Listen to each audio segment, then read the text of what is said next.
Paige Parks, Executive Director of Rhode Island Kids Count. Welcome to Bartholomew Town. Thanks for having me on. Glad to be able to do this. It's been a long time coming. There's a lot that I want to get to, but I think the best place to start is just your background and what Rhode Island Kids Count is.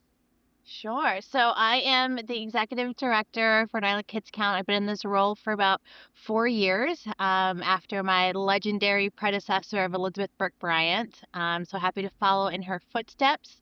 And Rhode Island Kids Count, we are a nonprofit, nonpartisan organization that's working to advance equitable policies that improve the lives of all of Rhode Island's children and eliminate disparities by bringing together data, advocacy, and civic action.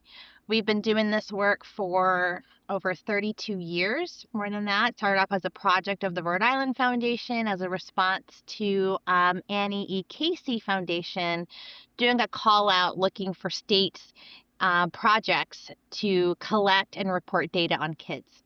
So that policy making was data informed and focused on kids. So that's how we started. And for the last 32 years, we have been producing the Rhode Island Kids Count Factbook, which is the state's most comprehensive data set on kids.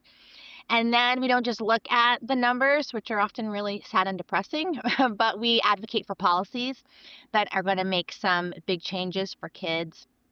And we also take research around like what's best for kids and families and make it understandable so the public can make decisions and act at both a local and a statewide level to put kids in the forefront. Kids is such a, when you look at it like that on such a basic statement, not through the lens of, education or whatever specific lens. When you just look at it like kids, it's like, well, yeah, that should be in any good society, top of the list. But at the same time, we hear a lot more about a lot of other things in the political ecosystem right now, not just directly. How's this world impacting kids? So before we get into the findings of this year's handbook and some of the legislative work that you've done in this past session, just do you get the sense here in Rhode Island that the work you do is, from a policy maker standpoint, from a general public standpoint, does it get the attention that it needs?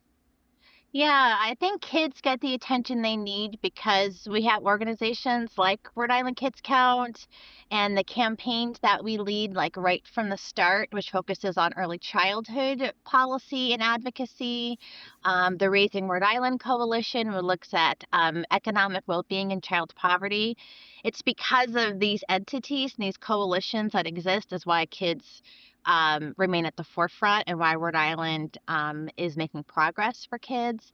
And as you said, you're right. There are so many issues that are important. Kids, it would come naturally to think that kids should always be at the forefront because they are completely our future. But, kids don't vote. And so the kids don't have the same kind of power and privilege that maybe corporations might have, that adults may have. So that's where our role as child advocates come in. Like we are there at the State House to make sure that kids' voices are heard loud and clear, just as loud as other special interest groups may have. Let's get to the 2026 Rhode Island Kids Count Factbook. The key findings, well, let's start with on an economic level, which this ties into the affordability crisis, the housing crisis, things that are impacting everybody. But over 15% of Rhode Island children, that's more than 27,000, are living in families below the federal poverty threshold. That just compounds all the challenges that we have everywhere else. What else did you find in terms of affordability and housing that jumped out to you in terms of this year's assessment? Yeah, well, as many of us can know and feel, the data is reflecting the real life experience, and it's really hard. It's almost impossible to afford housing in Rhode Island without some type of stress on families. So, a certain percentage of your income, more than 30% of your income really shouldn't go towards more than 30% for housing. But our housing prices are so astronomical here in Rhode Island that families are having to put more and more of their income to find stable housing. And that puts stressors on families. And we see an increasing number of students who are identified as being homeless or have spent time in a homeless shelter, or they're doubled up with other families. And that's a large concern because one of our most basic human needs, right, is food, shelter, safety, and security. And so if our kids are not having stable homes, or if families are extremely stressed because of high poverty, it just ripple effects for kids. And that percentage of children living in poverty, I think it's important to remember that the federal poverty level is really, really low. So it's based on a national number. So it's a family of three earning about, $27,000 a year. That's what puts you in that poverty level. But we know in Rhode Island, the cost of housing is so much higher that 27,000, I mean, that you just can't survive. There are many other families that are not incorporated in that number that are really, really struggling. So the Economic Progress Institute every 2 years creates a report called the Standard of Need. And they look at like, what does it actually cost to live in Rhode Island? And it's more of like you'd have to earn almost $100,000 a year in Rhode Island to not need any kind of government supports or subsidies. So we have a lot of families that are falling between that $27,000 a year and $100,000 a year that are just struggling to find housing, keep housing, struggling with food. We have increasing food costs, energy costs. It's very stressful for all most Rhode Islanders, and especially Rhode Islanders with children. That's an unbelievable statistic, that $100,000 marker. And it feeds into an anecdotal sentiment that a lot of people are right now just feeling the squeeze to a point where it's no longer a squeeze, it's actually crippling, and still going to work every single day. And that is compounded more and more and more, it seems, as inflation and the housing crisis rolls on. All of this from a childhood standpoint, though, feeds into the next major area of the Factbook, education. Look, and early learning, which is absolutely critical to this conversation. But, okay, the Providence schools are going back to Providence and whatever other educational headlines are out there. But it's a much more granular discussion than that. What are some of the major gaps that you found still exist, or new gaps that exist in Rhode Island? Yeah, so we're seeing if we're looking in the education space, at least in the K through 12 education, there is some good news. We're seeing chronic absenteeism starting to go down since the pandemic. So there are some good, movement and trends in that direction. Um, we're still seeing challenges with a decreasing number of families using childcare subsidies for childcare. Um, We've stopped the bleed, I guess you would say, before with some of the pandemic era reliefs, and there has been some legislation and budgetary investments that were really, really important to keep some of those early childhood classrooms open, but it's still a struggle. But what I'm very concerned about looking forward is that, I think schools are where we see all of the other indicators, all the other impacts of poverty and health. We see it show up in school. So it's important to look at the school indicators and the school metrics. We need to make sure we're supporting school, support the whole child. And we need to swim upstream and address those issues that schools are seeing. So SNAP, for example, HR 1 has new work reporting requirements. We're really worried about how many families are going to struggle to feed their kids now. A kid going to school hungry is not a child that can learn, right? So that's why I say schools are kind of downstream. We also need to be looking upstream to address the actual causes that our schools end up trying to figure out. How do we teach kids to learn while all these other things are going on around their life? I want to ask you a specific question on chronic absenteeism. It's been a big focus of the McKee administrations, to the extent that they actually put out an absenteeism report every single week to the media, I think, seeking coverage of this school or this person was the absentee winner. At the same time, some of my reporting on this, I've talked to a lot of people who have said, I don't like that metric because it underappreciates the experience of some students who literally cannot go to school because they have to work, or they cannot go to school because of a chronic condition of be it mental health, even physical health, whatever the case may be. When you look at that statistic in terms of chronic absenteeism, how much does being in school actually impact better outcomes versus how much of that is can be looked at on an individual basis, at least from time to time? So I think there's both. I think there's two issues or multiple issues going on here. I think kids absolutely need to be in school if they're going to learn the curriculum. They have to have high quality curriculum and high quality instruction in order for them to show what we hope they show when the outcomes are like the RICAS score. So if kids aren't there, it's much harder to learn the curriculum if it's not there being presented to you. There's multiple reasons why kids might not be in school. Some of that is, and there's been a lot of work with like the Attendance Matter campaign around like just educating parents about how being in school is really important. We've heard from families, especially with that campaign's messaging of being absent 2 days a month actually can lead you to chronic absenteeism. A lot of families might not have thought about it that way, especially in the early grades like kindergarten. Parents might not realize like, oh, your kids are actually doing something in kindergarten. It's not just playtime. So that could be one of the reasons why kids are chronically absent. And I think the campaign did a good job around raising awareness around chronic absenteeism. But then there are other reasons why kids might not be in school. As you said, chronic health conditions. Asthma is one of the leading reasons why a student might be absent from school from a chronic health condition. And you'll see different reasons, elementary school, it could be health, it could be family issues.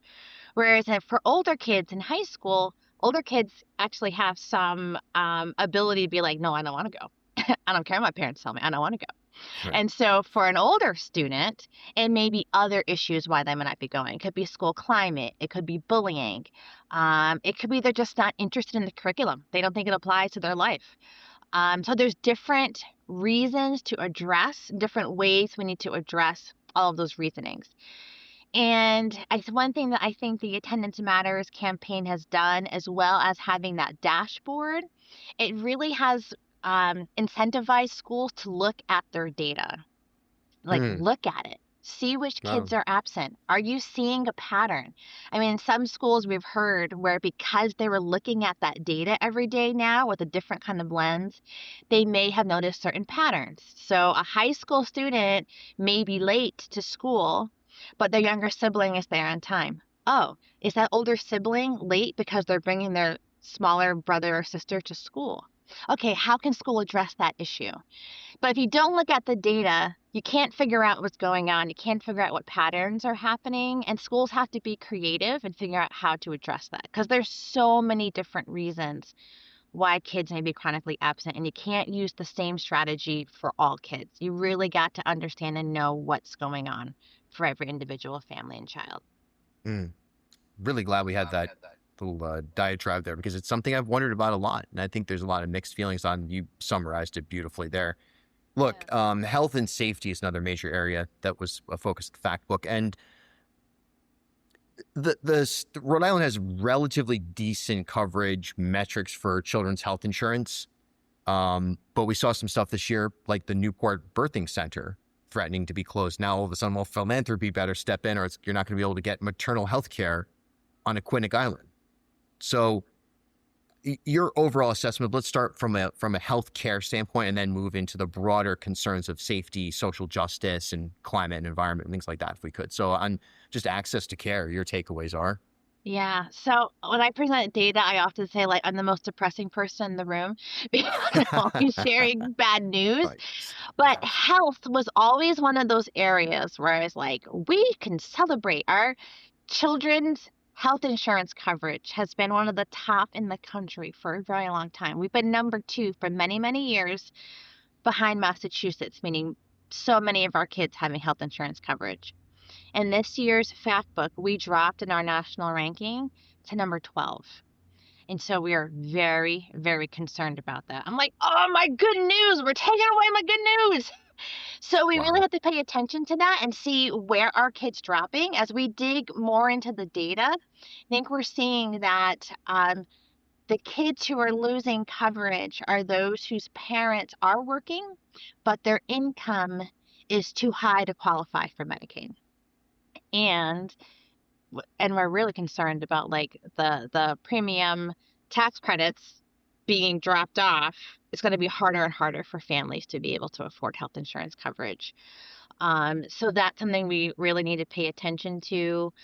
We are getting in positive directions around maternal health and infant health. We still see large disparities by race to ethnicity, but we're making progress.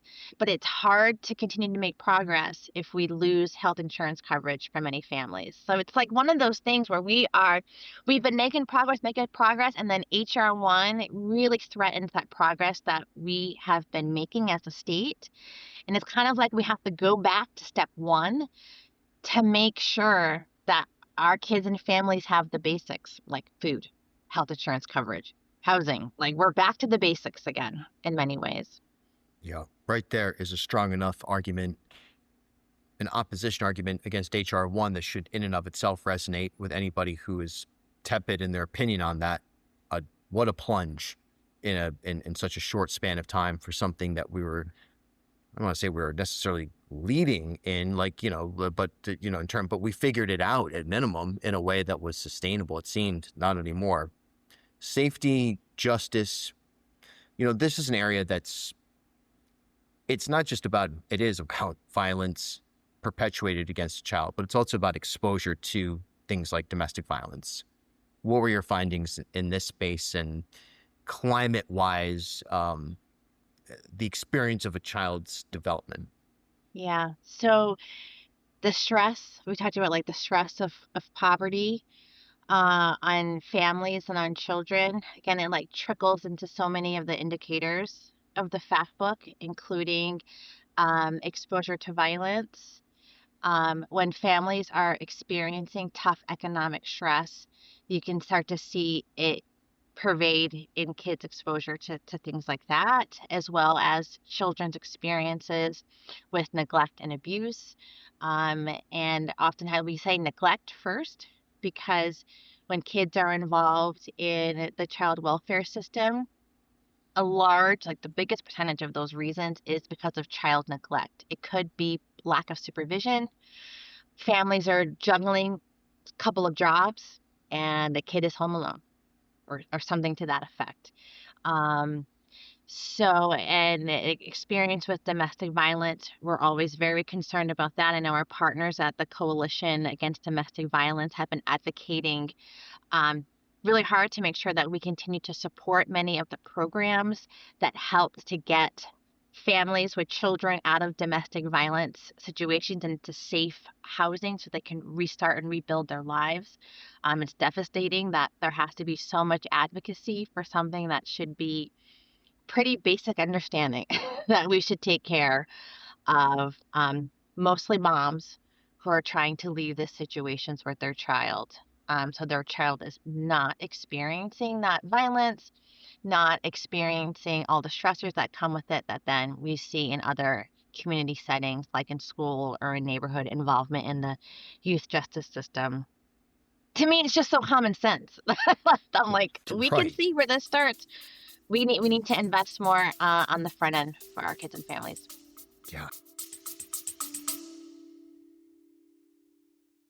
As Rhode Island's first ever member-owned credit union, Navigant Credit Union has been a staple in the local business community for more than 108 years. Today, Navigant is a $3.4 billion institution serving more than 136,000 members across 25 physical branch locations.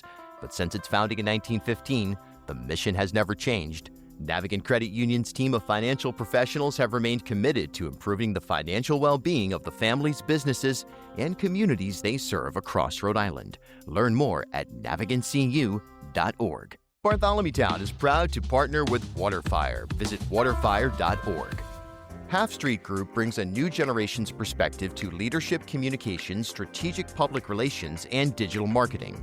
Half Street helps organizations and leaders take control of their own stories and manage their reputations. They get results for their clients by focusing on audience message and culture, and by leveraging their decade-long relationship with media and opinion leaders in the Ocean State and throughout New England. And by the way, join me and Half Street Group founder and president Mike Rea for a conversation every month about news of the day, the hottest media analysis, and a look behind the scenes at how impactful leaders drive conversations. Learn more at halfstreetgroup.com. Bartholomew Town, proud to partner with the University of Rhode Island Online. Are you ready to take the next step in your career? At URI Online, they offer business and leadership-focused programs designed to fit your life. Whether your goal is to advance your career in fields like public administration, supply chain management, or training and development, their online programs provide the flexibility you need with a high-quality education you deserve. You're going to learn from experienced faculty and collaborate with a network of professionals, all from the comfort of your home or wherever life takes you. Visit uri.edu/online to explore programs and start building your future today. URI Online, learn anywhere with us. Bartholomew Town is proud to partner with Newport Film. Visit newportfilm.com. Follow me on Instagram at Bill Bartholomew.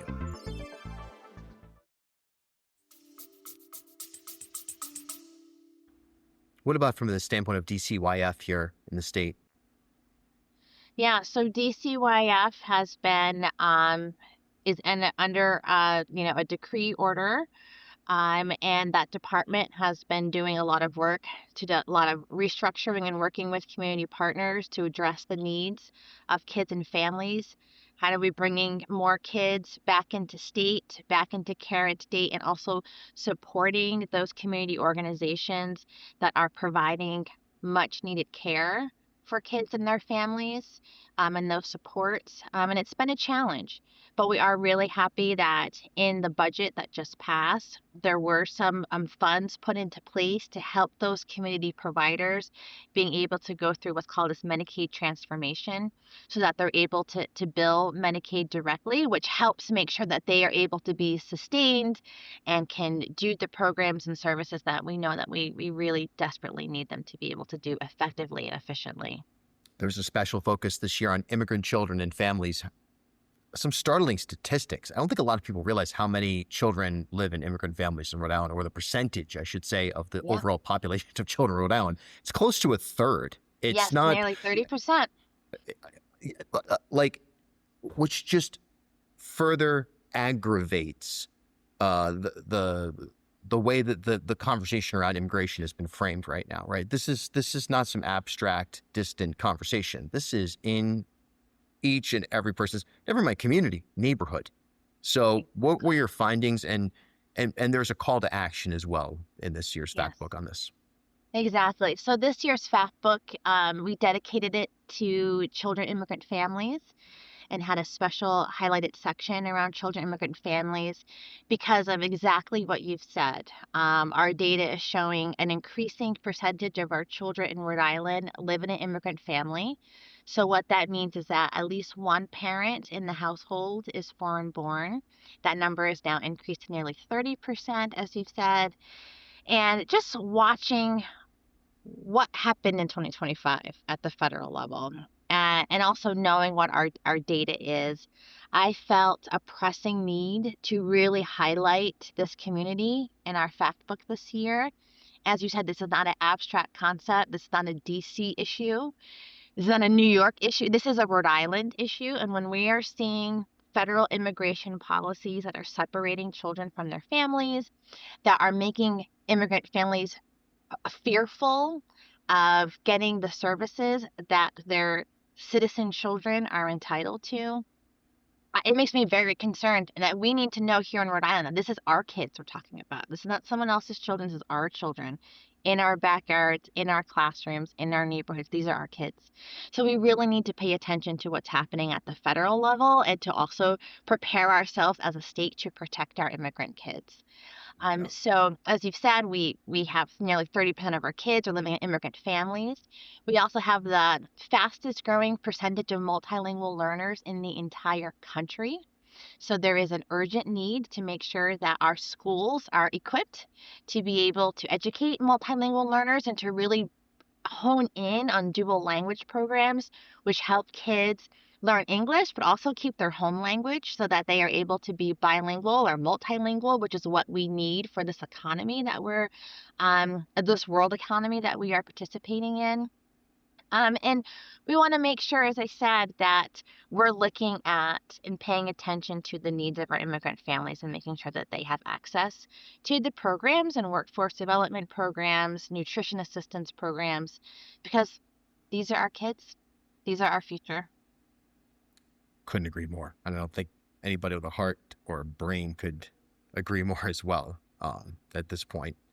Speaking of the federal government, while Secretary of Health and Human Services Bobby Kennedy has got his shirt off doing push-ups in an airport restroom or whatever it may be, the USDA is discontinuing reports. That includes the Household Food Security Report. So they're fooling around and doing UFC stuff. Meanwhile, reports are being cut. Data is becoming more and more difficult to get. They're defunding academic consortiums, institutions, special programs that oftentimes supplant or supplement that data. How has it been different this go around, trying to make a data-driven analysis of what's happening when you've got a federal government that is slashing the data that's available? Exactly. So this is a challenge that we have in front of us as a data organization. We're really concerned about, as you mentioned, the USDA not collecting the food security information. Also, other data that's under threat is around maternal and infant health. As I said, like we are making progress in that, but we may be losing access to some of that data, and particularly data that allows us to disaggregate that data to better understand which populations and for maternal health are more at risk. And as well as data that's being discouraged from being collected is around data around LGBTQ folks.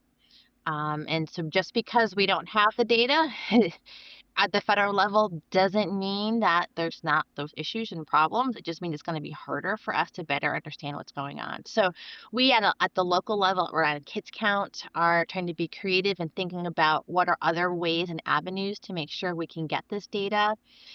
Close partnerships with our community-based organizations, which are often the most trusted folks in a community who could tell us what's going on. Their voice is going to be extremely important as we continue to build the Factbook year after year. If we don't have the federal data, what do we know at the ground level so that we can continue to raise awareness and attention, and most importantly, act so that we can address the issues that our kids and families are facing. Couple minutes, if we could, on just local stuff here. We've seen the General Assembly session wrap, a bit of an odd one with a speakership change and a lot of behind-the-scenes politics happening. Did that make it any different from your standpoint in trying to get stuff done? Oh, well, we got a lot of done this legislative session. We were really excited about the budget. It was a budget that was focused on kids and families. And I'll tell you, for our work, we just keep at it. We have, I think, a really effective strategy for how we put kids' issues in the forefront. We start with data. We work in coalition with community to really help bring those voices of those with lived experience to policymakers. And we form coalitions, coalitions of folks who are like, yes, this is important. And we help get those folks to the State House. We've been doing that for years. We continue to do that this year with even a really strict laser focus on some policy priorities. So with the change in the leadership, for us, we just kept doing what we were doing. And we're really grateful for Speaker Blazajewski, Majority Leader Kazarian, and Senate President Lawson, who we have a great relationship with, that we were able to meet with them and just keep them updated on what the campaign work has been. One thing that we try to do at Kids Count is we try to make it easy for policymakers to make the right decisions for kids. So we had done the work ahead of time with the numbers, the data, all the research, comparing it to other states, so we could just hand it to them and be like, here you go, here's what's easy for kids. And we were really pleased and happy to say that, to show that they moved forward with many of those proposals. Yeah. Anything you're looking to as we wrap up here, anything to next year? I mean, other than just the generic kind of major wish list? Is there any specific thing that you want to flag that, kind of needs attention from the public to either get more aware of or provide feedback on, anything like that? Yeah, well, the HR1 pieces, we're going to start feeling that. On June 1st was our first wave of the SNAP work reporting requirements. Some early numbers I've seen is that 5,500 Rhode Islanders lost SNAP on that day. And we're going to keep seeing it. Now, each month as we move forward, there's going to be more and more parts of HR1 that we're starting to see. And that's going to put a stress on our budget as a state.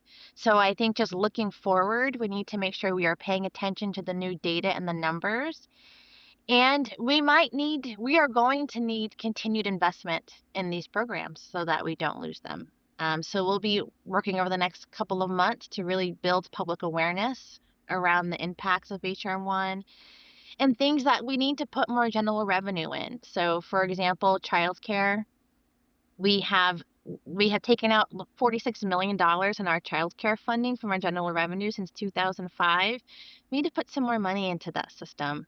Our cash assistance program, which is right now completely federally funded, which is our welfare system.